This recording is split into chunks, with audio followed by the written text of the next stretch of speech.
नमस्कार साथियों, आप देखना शुरू कर चुके हैं राष्ट्रीय सोयाबीन अनुसंधान संस्थान का यूट्यूब चैनल और कार्यक्रम का नाम है सोया कृषकों के लिए साप्ताहिक सलाह। साथियों, आज की साप्ताहिक सलाह में हम लोग चर्चा करेंगे दो स्थितियों के ऊपर।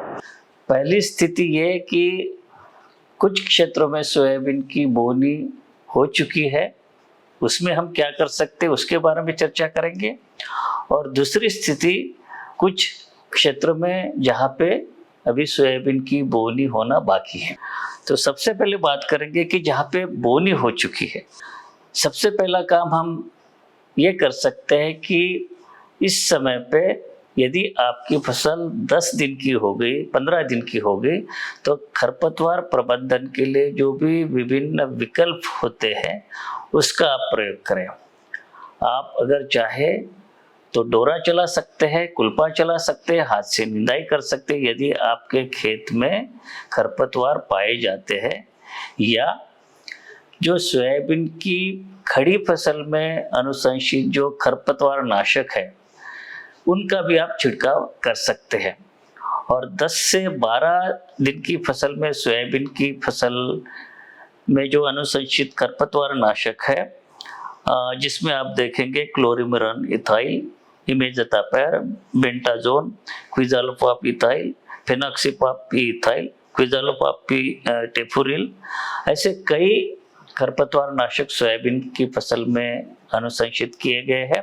ऐसे भी खरपतवार नाशक उपलब्ध है बाजार में जिसमें कि 2 तत्व मिले हुए होते हैं। ऐसी दवाइयाँ जो कि घास वर्गीय खरपतवार उनको भी कंट्रोल करते हैं और जो चौड़ी पत्ती वाले खरपतवार है उनको भी कंट्रोल करते हैं। इन खरपतवार नाशकों को पूर्व मिश्रित खरपतवार नाशक कहा जाता है।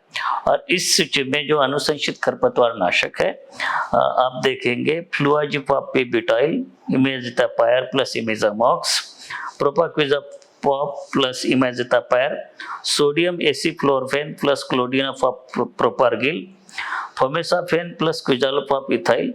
फोमेसाफेन का और दूसरा पूर्व मिश्रित कॉम्बिनेशन है क्विज़ालोपाप इथाइल के साथ में, फिर quizalofop ethyl plus chlorimuron ethyl plus surfactant, haloxyfop R methyl है। और इस साल की सूची में जैसे कि पूर्व में बताया गया है कि नए खरपतवार नाशक आ गए हैं, fomesafen plus fenoxaprop P ethyl plus chlorimuron ethyl, यह एक नया खरपतवार नाशक है। दूसरा है क्विज़ालोपाप इथाइल के साथ में इमेज़ेटापेर का कॉम्बिनेशन, और तीसरा है फेनोक्सिपाप पी इथाइल के साथ में क्लोरिमिरन इथाइल का कॉम्बिनेशन। दूसरी बात हमें ये करनी है जहाँ पे बोनी हो चुकी है, जिन किसान भाइयों ने बीबीएफ या रिच फरो पद्धति को अपनाते हुए बोनी की है वो तो ठीक है, और जहाँ पे सामान्य या परंपरागत सीड ड्रिल से की है तो ऐसी स्थिति में आपको सलाह है कि एक निश्चित दूरी पे 6 कतारों पे या 9 कतारों पे देसी हल चला के नालियां निकाल दे, ताकि जल जो भराव की समस्या होती है या सूखे की स्थिति में जो हमारी फसल को नुकसान होता है उससे हमारी फसल को बचाया जा सके। आप ये भी कर सकते हैं कि जो जहाँ पे नाली निकली है बीबीएफ पद्धति से बोनी करते हुए या नाली निकालोगे वहाँ पे सुआ है या गेंदे का रोपा है वो भी आप बो सकते हैं।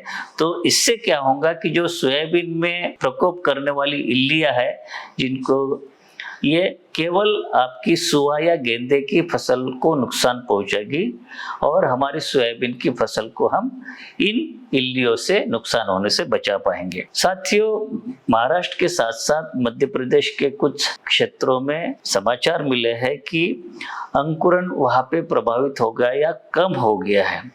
तो ऐसे किसानों को सलाह है कि आपकी सुविधा के अनुसार अभी भी बोनी का समय है तो फिर से आप बोनी कर सकते हैं, या आपको ये लगता है कि फिर से बोनी करने की जरूरत नहीं है, केवल छीदी हो गई, पतली हो गई, बहुत अंतराल के बाद में बीज गिरे हैं, तो वहां पे अपने हाथ से बीज डाल के एक निश्चित पौधे संख्या है उसको हम मेंटेन कर सकते हैं। तो ये हो गई जहाँ पे बोनी हो चुकी है। अब बात करेंगे कि जहाँ पे बोनी होना बाकी है वहां पे हम लोगों को क्या करना चाहिए। तो साथियों, पहले भी हम आपको बताते आए हैं कि आपके क्षेत्र में यदि मानसून का आगमन हुआ है और 100 मिलीमीटर वर्षा यदि हुई है तो आप बोनी कर लें। एक ही किस्म के ऊपर निर्भर ना रहे, 2-3 किस्मों को अपनाएं।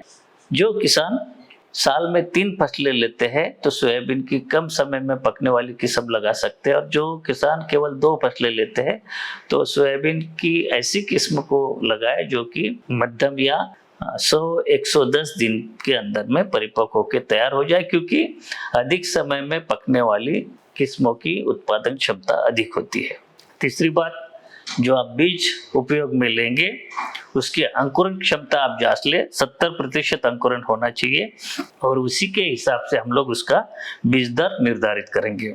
चौथी बात हमें यह करनी है कि अपनी फसल में जो रोग वाहक कीटाणु है, जीवाणु है, उनकी फसल में सुरक्षा के लिए जब आप बोनी करना चाहेंगे तो आपको ये करना है कि FIR तरीके को अपनाते हुए बोनी से पहले अपने बीज को उपचारित कर ले। और FIR का तरीका जैसे कि आपको बताया गया है, फंजीसाइड, इंसेक्टिसाइड और राइजोबियम कल्चर, और इसके लिए अनुशंसित रसायनों की सूची आपके स्क्रीन पे दे रखे हैं। और इसमें जो सबसे पहली जो दवा आप देख रहे हैं, एजोक्सिस्ट्रोबिन प्लस थायोफेनाइट मिथाइल प्लस थायोमिथाक्सम, ये 10 मिलीलीटर प्रति किलोग्राम बीज के हिसाब से आप अपना सकते हैं बीजोपचार के लिए। बाकी जो शेष दवाइयाँ हैं उसको आप प्रयोग में ले सकते हैं, लेकिन उसके साथ साथ कीटनाशक को भी आपको बीज उपचार करते समय अपनाना पड़ेगा। और इन प्रकार की बीज उपचार होने के बाद में आपको बोनी के तुरंत पहले राइजोबियम PSB कल्चर या लिक्विड बायो फर्टिलाइजर या ट्राइकोडर्मा से भी आपको बीज को उपचारित करना पड़ेगा। साथियों, यदि आप साल में केवल एक ही फसल लेते हैं यानी रबी की फसल नहीं लेते हैं तो ये बहुत अच्छा समय है, मौका है आपको डिसाइड करने का कि आप इसी समय पे सोयाबीन के साथ में अंतर्वर्ती फसल भी आप लगा सकते हैं। और असिंचित क्षेत्रों में 30 सेंटीमीटर की दूरी पे आप जो सोयाबीन के साथ में अरहर की फसल लगा सकते हैं। और जहाँ पे आपको रबी की फसल लगानी है सोयाबीन के बाद में, तो इसका मतलब आपको मक्का, ज्वार, कपास, बाजरा जैसी अंतर्वर्ती फसल लगाना चाहिए, जिससे कि सोयाबीन की फसल आप जल्दी काट सके और रबी फसल बोने के लिए आपका खेत तुरंत तैयार हो जाए। साथियों, जब आप बोनी करेंगे कोशिश करें संभव हो तो BBF या रिच फरो या रेज बेड पद्धति से करें, ताकि विपरीत मौसम जैसे कि सूखे की स्थिति है या जल भराव की स्थिति है, उससे जो होने वाले नुकसान को हम नियंत्रित कर सके। इस समय पे आप जो तालिका अपने स्क्रीन पे देख रहे हैं उसमें विभिन्न क्षेत्रों के लिए सोयाबीन की बोनी का उपयुक्त समय, बीज दर प्रति हेक्टर, कतारों की दूरी और पोषक तत्वों की अनुशंसित मात्रा और उसके विभिन्न विकल्प, जो भी आपकी स्थिति है, जो भी आपका जलवायु क्षेत्र है, उस हिसाब से अपने लिए जानकारी अपनाकर खेत में प्रयोग कर सकते हैं। साथियों, जब खेत तैयार करते हुए यदि आपने गोबर की खाद FIM या केचुए वाली खाद डाली होगी, मुर्गी वाली खाद भी डाली होगी, लेकिन उनके साथ साथ आपको नाइट्रोजन, फास्फोरस और पोटाश की पूर्ति के लिए जो उर्वरकों का भी प्रयोग करना चाहिए। तो आप मध्य प्रदेश के जो किसान हैं उनके लिए जो कॉम्बिनेशन इस समय पे आप अपने स्क्रीन पे देख रहे हैं, 3 कॉम्बिनेशन यहाँ पे दिए गए हैं। यूरिया के साथ में सिंगल सुपर फॉस्फेट और म्यूरेट ऑफ पोटाश, इसमें 56 किलोग्राम यूरिया और उसके साथ में 400 किलोग्राम सिंगल सुपर फॉस्फेट और 67 किलोग्राम म्यूरेट ऑफ पोटाश। दूसरा विकल्प आप देख रहे हैं DAP 140 किलोग्राम, उसके साथ में आपको 67 किलो म्यूरेट ऑफ पोटाश भी डालना पड़ेगा और 25 किलोग्राम बेंटोनेट सल्फर। यदि आप तीसरा विकल्प अपनाते हैं यानी कि मिश्रित उर्वरक जैसे कि 12-32-16, तो 200 किलोग्राम प्रति हेक्टर के साथ में 25 किलोग्राम बेंटोनेट सल्फर को भी आपको अप्लाई करना पड़ेगा। ऐसे क्षेत्र जहाँ पे आपको मृदा परीक्षण के दौरान पता है कि आपकी जमीन में आयरन की कमी है, लौह तत्व की कमी है या जिंक की भी कमी है, तो 25 किलोग्राम जिंक सल्फेट और 50 किलोग्राम आयरन सल्फेट ये भी आप बोनी के समय पे बाकी जो अनुशंसित उर्वरक है उनके साथ में मिला के आप प्रयोग कर सकते हैं। साथियों, मध्य प्रदेश जो कि सोयाबीन का सबसे बड़ा जो उत्पादन क्षेत्रफल वाला राज्य है, यहाँ का मालवा जो क्षेत्र है, यहाँ पे कम समय में पकने वाली सोयाबीन किस्मों को प्राथमिकता देते हैं और इसके लिए जो कतारों की दूरी और बाकी जो